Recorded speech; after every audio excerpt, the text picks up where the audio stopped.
how I made this zombie animation. First in Blender, we're going to scale up a plane and drop in our zombie animation. CG Trader is where I got this free zombie 3D model, and Mixamo is what I use for the free animation.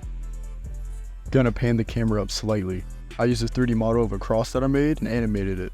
I went with 16mm for the camera.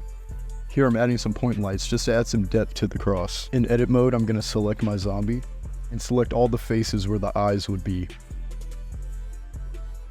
Gonna apply that to a new texture and do the same with the mouth. I'm gonna switch it to an emission texture, make it blue, and add some strength. You can see the glow here, but the skin still doesn't look great. In the shading viewport, I'm gonna add a color ramp, a noise texture, click Ctrl T. Here I'm changing the design of the skin to make it a little bit more realistic. We're gonna switch it from black and white to red. Gonna add another color ramp and plug it into a displacement node.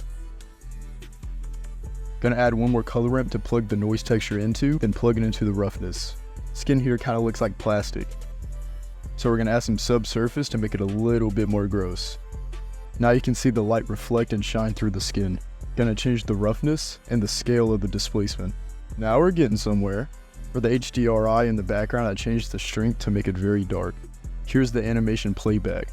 Now we're going to check denoising, motion blur, and make it a transparent background. Then select the file location. Now in After Effects, you can see the difference in the foreground and the background layers. I added a 2D particle asset, added some blur to it, and switched the color to match our scene. Now I'm using an effect in After Effects called light rays. I tracked the center point to one of the eyes frame by frame, then keyframed it to grow in intensity over time. Add a 2D overlay of lens dirt, and then we're done!